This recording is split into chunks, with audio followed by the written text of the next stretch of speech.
Democratic nominee. Let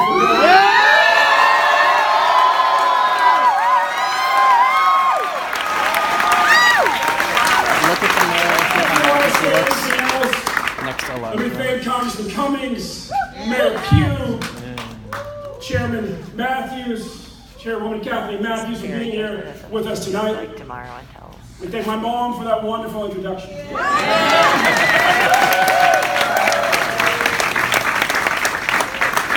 And let me thank the men and women who ran beside me for this nomination.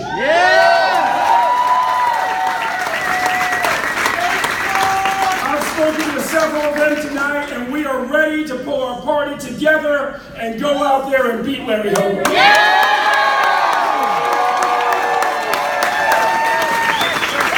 And we saw 2 teachers in Baltimore who were civil rights workers. One, a black woman who grew up in West Baltimore's McCullough Homes, who traces her roots to slaves turned statesmen in Virginia. The other, a white man whose family from New England fought and bled in the Revolutionary War. My parents left Maryland in 1966 because their interracial marriage was illegal. We've come a long way since those days, and we have come a long way in this campaign.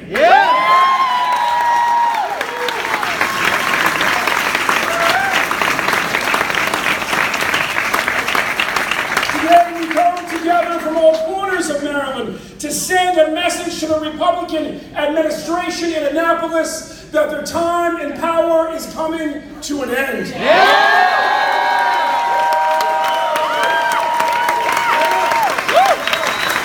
Voters in Maryland now have a clear choice. Larry Hogan's go along to get along politics and his policies on almost every issue stand in direct contrast to those I laid out in this campaign.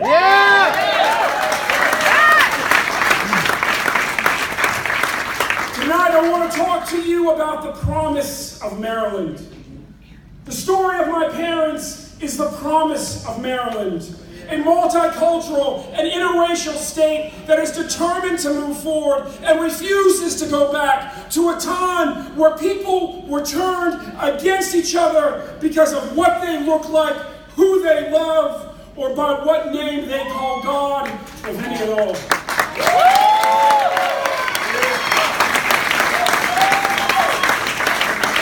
Now my beautiful kids are a living testament to that progress. We won this primary because we talked with the people about how to achieve the promise of Maryland. We have detailed proposals on fully funding education and creating tuition-free public college again. On building an economy that works for everyone and revitalizing our great cities, including Baltimore. On Medicare for all, on ending mass incarceration and the opioid crisis that is killing more people than bullets are in our city. And all across our state. On making our communities safer and restoring trust, in part by ending police killings of unarmed civilians.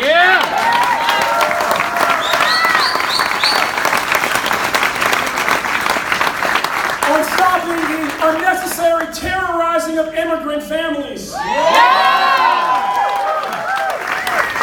And moving as quickly as possible to create a clean energy economy.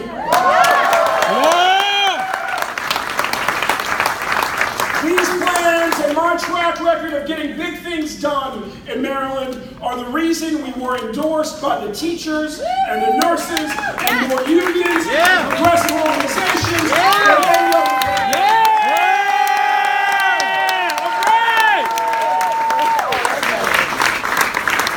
Now I know people will look at the results today and try to discern the meaning of our victory. My little son's trying to discern what a telephone is. Well, let me tell you what I've been telling voters for months. I'm not running to the left. I'm not running to the right. I'm running towards the people of our state. Healthcare, education, mass incarceration, ending the student debt crisis.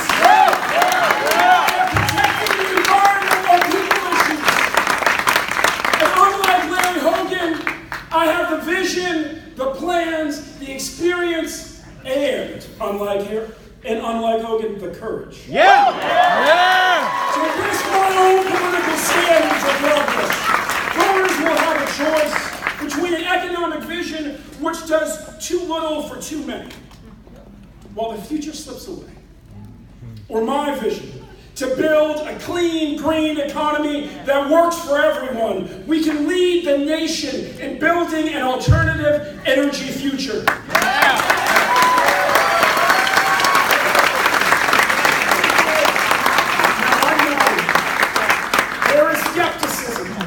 That Larry Hogan can be beaten. No.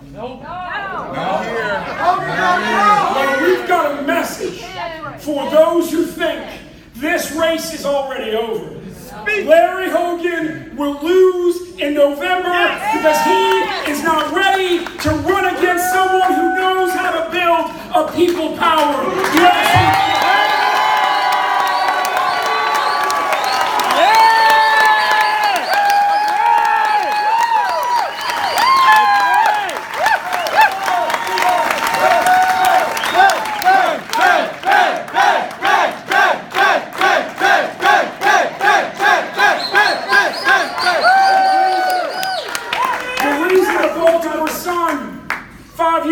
Named me Marylander of the Year when I was president of the NAACP was because of the leadership I demonstrated in 3 campaigns of consequence. And the movement to end our death penalty in our state. And the movement to pass the DREAM Act in our state. And the movement to achieve marriage equality in our state. Each of those campaigns because we refuse to accept incrementalism. Instead, we created unprecedented grassroots coalitions to win every fight. It is time we lift our gaze and see how much we can achieve if we begin together to pursue the promise of Maryland. The promise of Maryland means our public schools will be first in the nation again.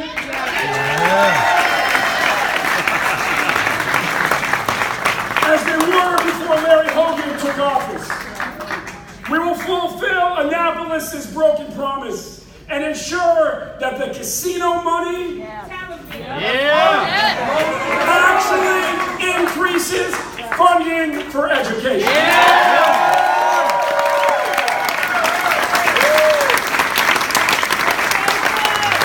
The promise of Maryland means we will grow jobs and wages as fast or faster than our neighbors and the nation.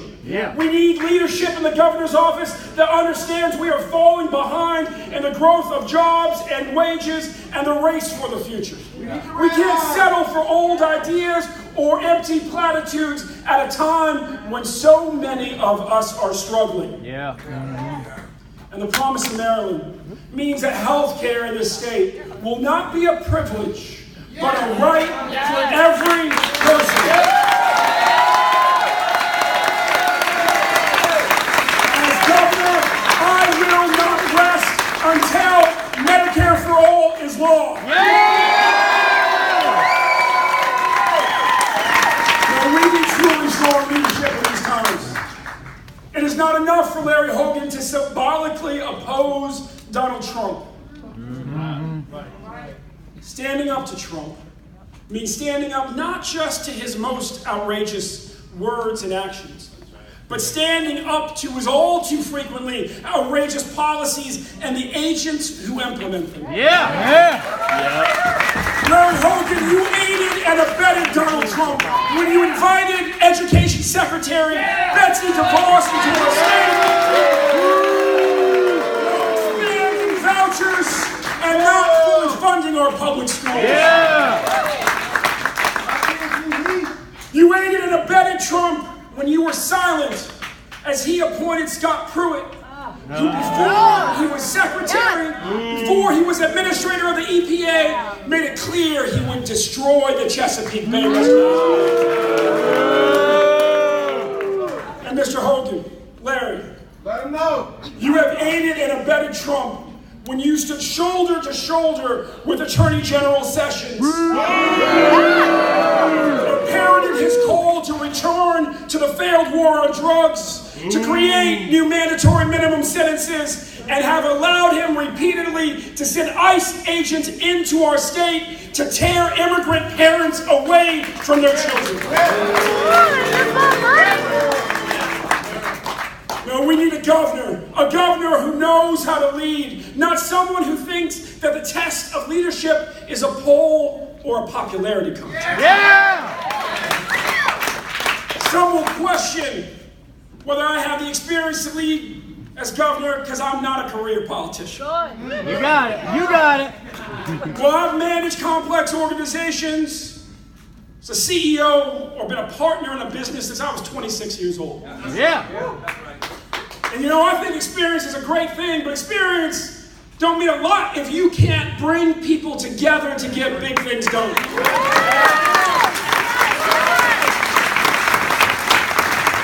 I know how to lead, and more importantly, I know where we need to be going as a state. We can't settle for Larry Hogan's low expectations anymore. No. Tolls and puppies. He is a gimmick governor. It's time for us to realize the promise of Maryland. I've been tested in my capacity for leadership. I became the youngest president and CEO in the history of the NAACP. Yeah. And led it to greatness all through the depths of the recession. Yeah. At the end of my tenure, the headline on the front page, above the fold of the Chronicle of Philanthropy, simply read, "Jealous leaves the NAACP a far stronger place." Yeah. And when I finished my 8 years as governor,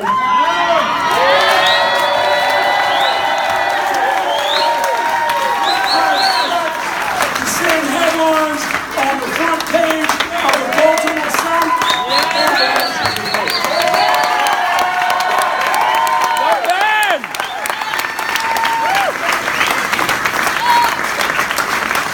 25 years ago, when Stacey Abrams and I were young organizers in Mississippi. Maybe you can catch that. When Stacey Abrams and I were young organizers in Mississippi. A governor down there tried to shut down a public, historically black college and turn it into a prison. Shame. We stood up to Governor Fordyce, and we won by confronting him and his policies the same way that we must all confront Donald Trump. Yeah. By opposing him in the public square, not just in the shadows, Larry Hogan.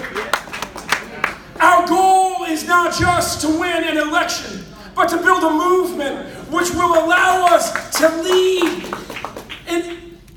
into law the new agenda that the state so desperately needs. And to achieve that kind of victory, I have no better partner than my running mate, former chair of the Maryland Democratic Party, Susie Turnbull.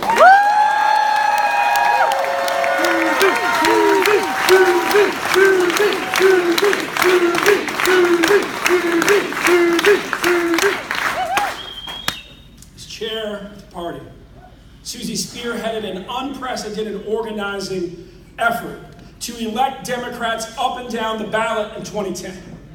There was a moment Susie said, you know, back in 2010 we had 7 offices across the state, and then she said, no, we had 7 offices on the Eastern Shore. Yeah.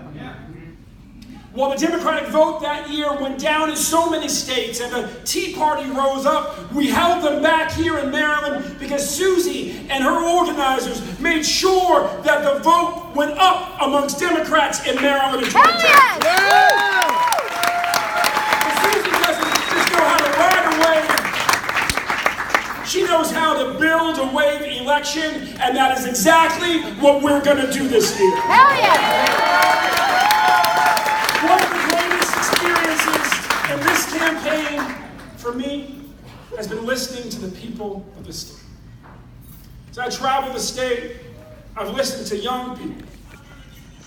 I was back in the housing project in West Baltimore where my mom spent half her childhood. I said to a little boy, about the same age she was when she left, 7 or 8 years old, "What do you want the next governor to know?" He said, "I've seen too many dead men." I was out on the Eastern Shore, the backyard of an upper middle class family. A girl about the age of my daughter Morgan walked up, blonde ponytail, tennis racket in her hand. Said, "What do you want the next governor to know?" She said, "I buried 3 classmates to the opioid epidemic." I've sat with families, hard-working immigrants in our state. "What do you want the next governor to know?" "My children wake up at 2 o'clock in the morning every night in a cold sweat to check if mommy and daddy are still here." Larry Hogan, letting ICE come into our state, distracting our police, terrorizing our communities. Don't just talk about separation of families down on the border, Mr. Hogan. You're doing it right here.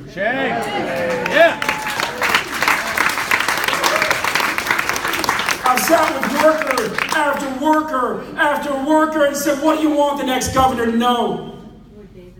I got to work 2 jobs. I got to work 3 jobs because I decided it was more important to feed my kids and keep a roof over their head than be home with them every night. This campaign is about seizing the moment to build a movement to make sure that everyone in Maryland moves forward. No matter what happens in Donald Trump's Washington.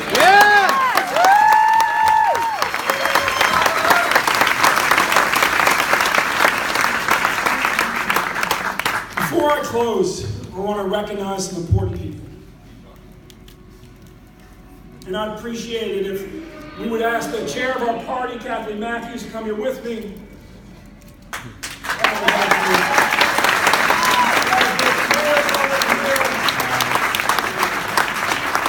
Let's hear it again for Congressman Cummings. Let me start by recognizing the candidates who ran with me. Rashern Baker. I admire Rashern. Service to our military, for his lifelong commitment to public service, his leadership, and his inspiring love and devotion to his wife, also a great warrior for social justice, Kristen. Mara Rich-Marino for being a pioneer in the quest for equality in our state. Mara Valerie Irvin for her commitment to service and to working people. Alec Ross for his courageous insight into the new economy. And Jim Shea for his dedication to Baltimore and our state. The Congressman's great wife, Maya Rockymore Cummings, for her service and her commitment to building an inclusive economy for all of us. And to Chris Spignoraza, for showing everyone the achievement that a woman who came here as a little girl and a refugee from Sri Lanka can attain in an America that welcomes immigrant children and does not put them in cages.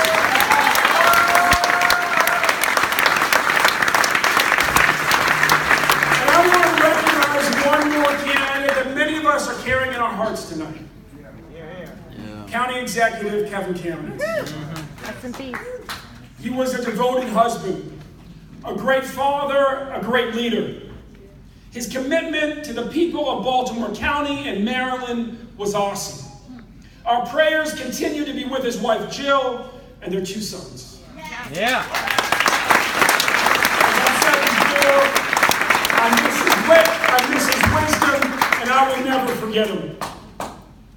I also want to say thank you to all of you who have contributed so much to this movement.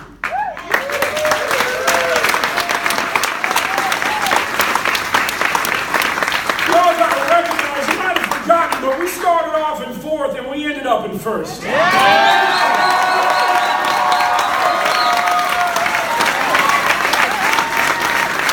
join me in thanking our campaign staff: Travis, Megan, Kevin, Rich,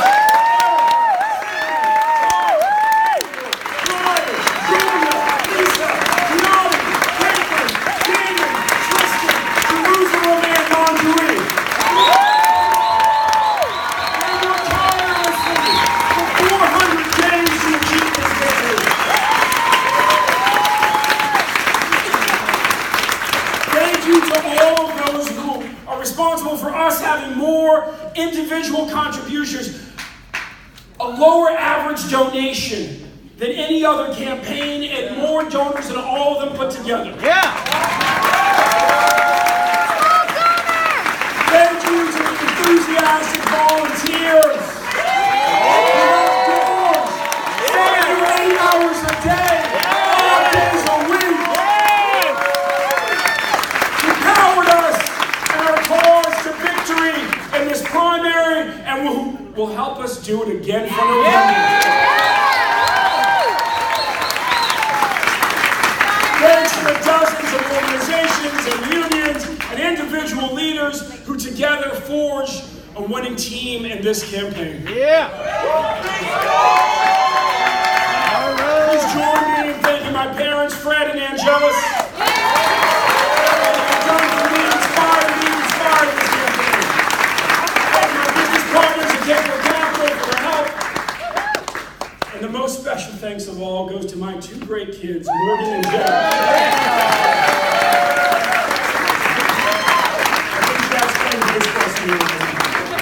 I love you guys more than anything in the world. Thank you to all of you for your help. I ask for your help. The victory we achieve in this general election will be the beginning of a movement to realize the promise of Maryland.